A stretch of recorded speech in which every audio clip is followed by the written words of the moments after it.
Hello YouTube, I'm your Huckleberry, and this is the Bestech engine. And let's jump right into some specifications. We have 5.75 inches in overall length with a 2.4 inch blade and a 2-inch cutting surface there. So this is a little guy. It's going to come in at 0.12 inches thick. It is an S35 VN blade that is a clip point with a flat grind and a stonewash finish there with kind of a satin finish in this area here. You can kind of see the difference in finishes there. This does have a carbon fiber with titanium on the lock side. It is a frame lock, as you can see there. And it is, of course, a flipper. And it is situated for right-hand tip-up carry only. Let's get a weight on this guy. See how much he weighs here.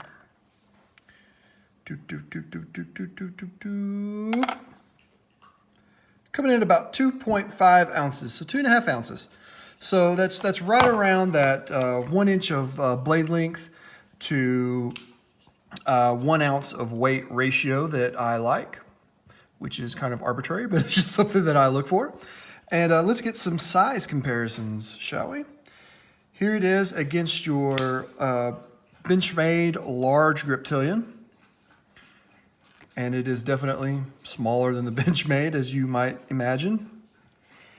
Here it is against the Kershaw Leak.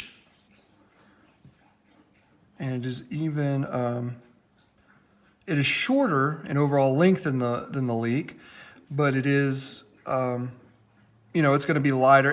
It's kind of bigger in terms of height. The Leak is a sleeker design, in my opinion. This is kind of a little more chunky feeling in hand, not in terms of weight. You know, it doesn't feel heavier, but just in hand, it's a little chunkier feeling than the Leak.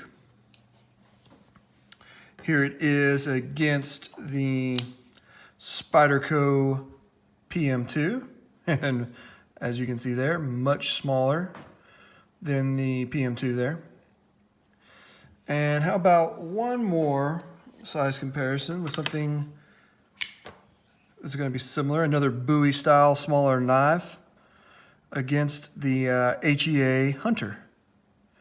As you can see there, the Hunter is not a big knife by any means, and the engine is smaller than the Hunter. So yeah, it's a small knife. It took me by surprise. It really shouldn't. I knew it was a small knife. I didn't really look at the specs. I knew I wanted to get one and try it and buy it, and I did. But when you get it and you actually put it in hand, it's small. It's small. As a matter of fact, here, I'll just show it to you in my extra large hand. So here it is without the finger choil, and it is almost like a 2.5 finger knife without the finger choil. But when I choke up, we can go to about a 4-finger knife. Remember, I wear extra large gloves, so I have extra large hands. And that finger choil is essential on this size of knife. But it really works pretty well with the finger choil. But let's get into some pros and cons here. A pro, fit and finish. Really good fit and finish on this guy. No sharp corners whatsoever. This backspacer here, kind of one of the things that I look for on fit and finish is, you know, especially when you got like a backspacer and, you know, you got the two sides, is the smoothness of transition between the materials. And here, you know, they kind of got the carbon fiber cut out there, and so you got this titanium kind of lanyard hole part, which is also kind of a backspacer, meeting up with the titanium lock side there, and it's very smooth. You can run your finger across it, and it's very smooth. Back here, where actually all three materials meet, again, very smooth. So it's got really good fit and finish. No sharp edges, no hot spots in hand. It feels good in hand. The clip is not an issue at all. It's a titanium clip as well. I don't think I mentioned that, but it's a titanium clip. So everything, it feels good in hand. No hot spots, no sharp edges, nice fit and finish. I like the steel lock bar insert that you can see there, in there. You can see that there's a steel lock bar insert, and it does have, I don't think you can see it there, but trust me, there is an over travel stop in there to keep you from overextending the lock bar there on the frame lock. So it does have an over travel stop, always positives there. The finger choil, as I mentioned earlier, I mean, it's pretty much essential for me on this knife to have that finger choil, but it's well done. You know, it's deep enough that I'm not afraid, and you got nice jimping in the finger choil, which I always appreciate, and you got pretty nice jimping on top. The jimping could be a little sharper for me, but it's functional. It's definitely functional. And I'm not afraid that my finger is gonna slip up if I have to bear down a little bit while I'm cutting. I'm not afraid that my finger is going to slip up onto that sharp edge. So the finger choil was well executed. The jimping could be a little bit better executed, but like I said, it's functional. Nothing too serious there. For such a small knife, the lock bar access is nice and easy. You do have a nice, easy, it's easy to access that even with my large thumbs. It's easy to access that lock bar. I appreciate that. That was kind of a concern of mine with it being such a small knife, is how easily it would be to get to that lock bar and to disengage the lock. And it's easy. It's easy. Oh, I just kind of showed you one of the cons there that we'll get to. It has nice carbon fiber. That's another pro. That's good looking carbon fiber. It doesn't look cheap, which this is not a cheap knife. It comes in at $158. So, not really a cheap knife, not an overly expensive knife, but, $158 is a pretty good chunk of change for most of us. And they definitely didn't skip out on the materials. That's a good looking piece of carbon fiber. The titanium is nice as well. Bead blast, nice and finished. As you hear my dog Alaska getting a drink there probably. But it's nice. It's a nice, compact, easy package overall that looks good, feels good in hand. The ergonomics for a small knife, the ergonomics are actually good, I think, with that finger choil. It's got pretty decent ergonomics for a hand, for a big hand like mine even, with the finger choil. Without the finger choil, I would not like the ergos on it, but with the finger choil, it works pretty well. So there's the good. The cons, you kind of saw that earlier. I alluded to that earlier when you saw it. It has a weak detent. It's too easy to get it to fail. Now, I can get it to deploy reliably most times because I now know how much pressure you have to put on it to get it to deploy. But if you don't put, that amount of pressure, if you have any kind of miss on the flipper tab there, it's only gonna open up about halfway. As we can see, I can get it to fail every time if I want to. Unlike the Civivi Wyvern, which I can't get that knife to fail no matter what I do because it has a perfect detent. This one is, it's lacking, subpar. On a $158 knife, that detent should be better, if you ask me. It is riding on bearings, which is good. It's riding on bearings, but I can get it to fail every time if I want to. And so that's the weak detent really kind of, I don't like that. I don't like weak detents on knives. Another con, which may or may not be a con for you, you just kind of got to know what you're getting into. It is tiny. As I said, it was smaller than what, you can even read the specs and be like, oh, okay, you can read the specs and realize that it's going to be a small knife, but then even when I got it in hand, it was even smaller than I thought it was going to be. Like I said, I didn't read the specs beforehand. I just knew it was a small knife. And, I didn't care. I just wanted to try one out, so I bought it anyway. It didn't matter to me. I just wanted to get one to review for the channel. And I thought it was interesting, and it was a Bestech. I wanted to get a Bestech on. And so I did, but it's small. It's small. Like I said, you have the HEA Hunter here, which is another Bowie style blade, which is also small. I thought this one was small. The Bestech here is definitely small. I mean, it's a good piece smaller than the Hunter. And the Hunter is not a big knife by any means. So anyway, there's that. It is small. That's kind of for you to decide if that's a pro or a con. You might want a tiny knife. It is right hand tip up only. So lefties, you have been left out. They're not, and of course this doesn't have steel liners or anything. This doesn't have a steel or titanium liner in there, so they probably couldn't put the clip. There you go. Use your words. You couldn't put the clip over here to give you the option, but you know, it's always nice when lefties have an option. I feel bad for lefties sometimes, but anyway. And another con for you may be the price. I mean, $158. Now, okay, you are getting good materials. You're getting S35VN steel, a perfectly good steel, a really good steel as a matter of fact, you know, not just perfectly, but a really good steel.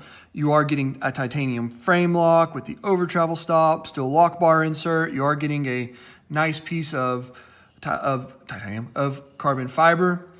You're getting the nice anodized titanium backspacer with the lanyard hole and all that. So, I mean, you're getting good materials. Is that the thing is that a lot of people are going to have a problem with paying $158 for a smaller knife. That's just the way it is. That's the reality of it.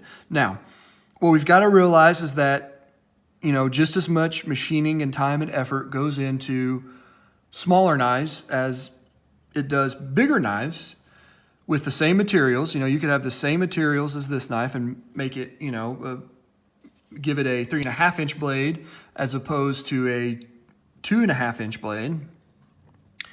And the time and everything, I mean, there is a tiny reduction in material cost, but in terms of, you know, machining, fit and finish and all that, I mean, it's about the same time as it would be if this were a 3.5-inch bladed knife instead of a 2.5-inch bladed knife. And so that's why the price is where it is. But the reality of it is, and I even struggle with this myself, is that people are going to they're going to just look at the size of it, and they're going to have a hard time paying $158, even with the materials as they are, paying that much for essentially a 2-inch knife, because you have a 2-inch cutting edge there, but you know, a 2-inch, 2.5-inch blade. Because you're going to look at this 3.5-inch blade, you know, if you had something else like, I mean, the Griptilian here, which, you know, this does definitely come in cheaper, but, you know, you have about a 3.5-inch blade here, a little less, like a 3.25 actually, but people would be more willing to pay a higher price for this than this simply because of the blade size. If it had the same materials, of course. I mean, you're not going to pay that much for FRN and everything. You know, 154, but let's say it had the same material, because the Griptilian that does have the same materials, the one that comes with, well, not even the same materials, it comes with G10 and 20 CV steel, I believe, the G10 version of the Griptilian, it does come in at about the same price as the engine. And you're only getting G10, you're not even getting carbon fiber and titanium. But it costs about the same, but I guarantee that a lot of people would choose that over this, even with the upgraded materials, because of the size. That's just the reality of it. People, there's a ZT that came out, and forgive me for forgetting the model number, but it's small like this. I believe it's carbon fiber, and I forget the blade steel, but it's something around the S35VN mark, something that quality of steel. It's like $200, and people were going crazy being like, I'm not paying that much for a small knife. Because it was tiny, and they're like, I'm not paying that much for a tiny knife. And that's the reality of it. People, they don't want to pay that much for a smaller knife. I think $158 is fair for the materials that you're getting, even though it's smaller. The materials that you're getting are good. It's well finished. You're getting everything. You're getting a weak detent too, but in any case, I think the materials and fit and finish justify the $158 price tag. Now, you just have to decide if it's worth it to you, if you want to pay $158 for a smaller knife or a higher price. Because just in my experience from being around the forums on Facebook and in the knife groups and everything, people don't want to pay that. As you hear Alaska squeaking her toy, I apologize for that. I'm going to have to go get that from her. But anyway, people just aren't going to want to pay that for a knife this size. But okay, guys. So there's that. That's the cons. We've given you the pros and cons. Overall, it's pretty nice. It's a pretty nice little 2-inch knife with good materials that's going to serve you well. And if you're someone who likes smaller knives with higher end materials, I think this is a good one. I've had, good experience with it. It carries like a dream because it's small, it's light, it's easy to handle. This isn't going to scare most people in an office. If you work in an office environment, this isn't going to probably, this isn't going to offend the sheeples, as it were. So overall, it's a well fit and finished knife with good materials. It is smaller, just be aware of that. But if you're okay with that, go for it. I think you won't be disappointed for $158. With this level of fit and finish and materials and everything. And for me, the detent's kind of a deal breaker. I hate that detent. But who knows, maybe yours will be better. As I said, this is just one guy's experience with one knife. In order for me to get a true feel of them, I would need to, which is impossible, but I would need to have, like 5, 6, 7, as many as 10 to really test them all to get a representative sample size, but we can't do that. So, but anyway, all right, guys, that's going to do it for this one. I hope you guys enjoyed this video. If you did, go ahead and give me a thumbs up. If you didn't enjoy it, if you hated it, feel free to give me a thumbs down. It's okay, I understand. Write down in the comments what you liked, what you don't like, what you want to see. If you have any questions, if you just want to chat, I'm happy to chat with you guys. I enjoy that very much. But whatever you do, go ahead and hit that subscribe button. And that little notification bell so that you are notified each and every time that I release a new video. And I have a lot more things coming up, both knives and otherwise. Thank you very much for watching, and I will see you on the next one. Goodbye.